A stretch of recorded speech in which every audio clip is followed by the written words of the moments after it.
I'd like to present to you today our data showing how lentiviral gene therapy with conditioning can effectively rebuild the immune system, particularly the humoral immunity in older patients with SCID or S-linked severe combined immune deficiency who have failed one or more bone marrow transplants prior to this.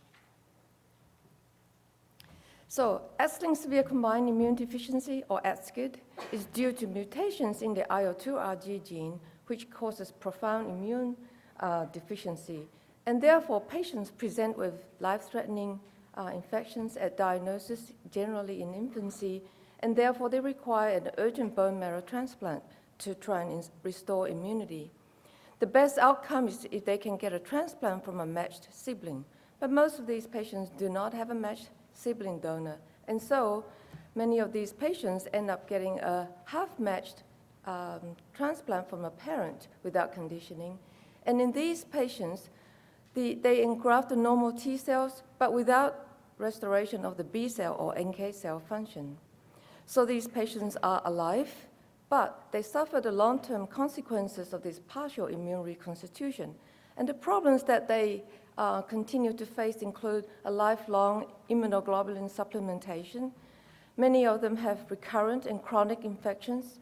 They can have warts that are very disfiguring and quite extensive, malnutrition, growth failure, and many also suffer progressive gut and lung disease.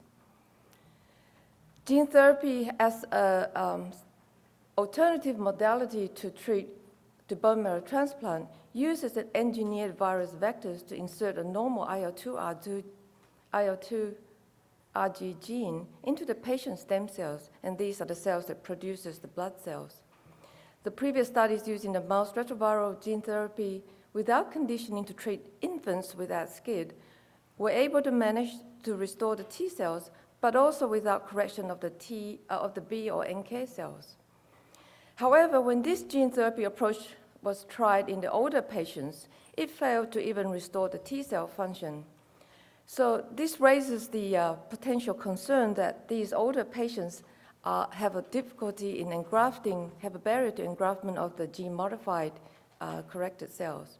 In addition, as we've heard, the use of these mouse retroviral vector for gene therapy has caused leukemia not only in the SCID infants, but also in chronic granulomatous disease and Wiskott-Aldrich, drawing attention to the potential problem with this vector. So to address these concerns, we use a lentiviral vector, which is constructed from HIV virus, and it allows incorporation of safety features that include self-inactivation and insulators that would greatly reduce the cancer potential. We also use low-dose busulfan conditioning so as to create space for the incoming gene-corrected patient cells. So we have treated 5 patients so far. They're aged 5 to 24 years, and we present data that include up to 3 years post-treatment. On the left, so these figures show the gene marking levels. On the left is the gene marking level from patient 1 that we've had significant follow-up for up to 3 years.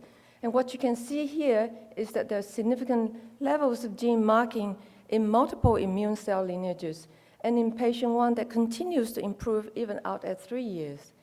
On the right, we show the early phase gene marking of all the treated patients. We were able to include the recently treated patients because gene marking in the B cells and the myeloid appears early. And this is the most exciting data we have to date.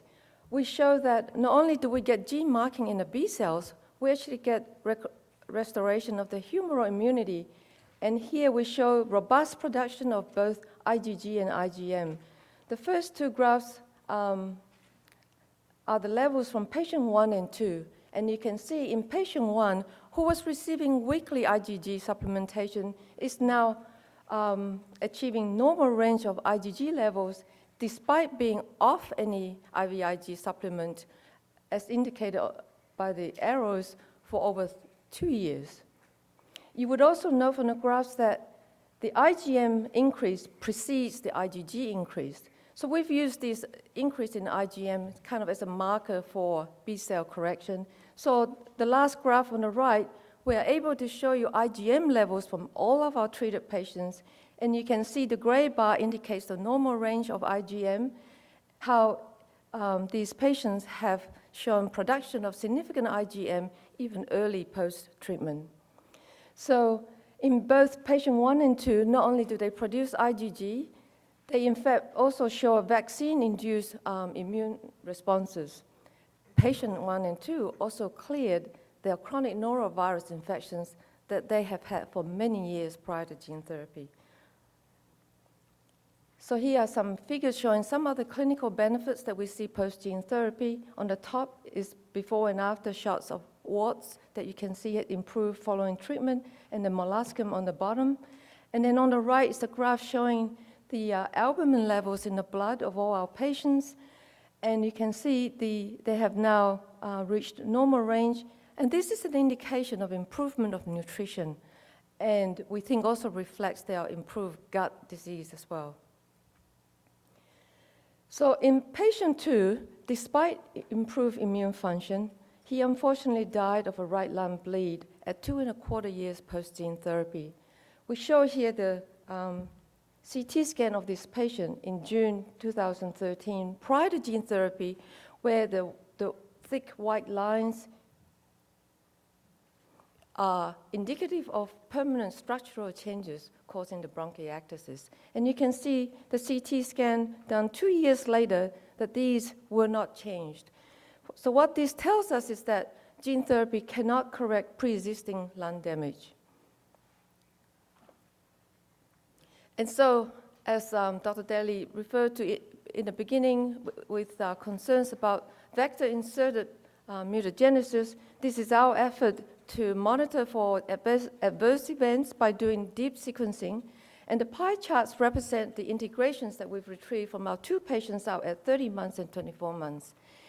Each slice of pie is indicative of the relative contribution from each clone. So here you see over 60,000 unique integration sites.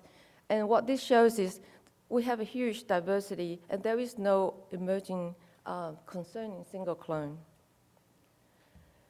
So to summarize, I think we showed data from our lentiviral gene therapy with conditioning for the older ESCID patients that this is safe and well tolerated, that we have achieved persistent multi-lineage gene marking, that this is accompanied by improved cellular and humoral immunity, as well as sustained improvement of clinical status. And again, gene therapy does not appear to reverse prior organ damage, supporting an early intervention to improve immunity in these patients before such damage occurs. Thank you.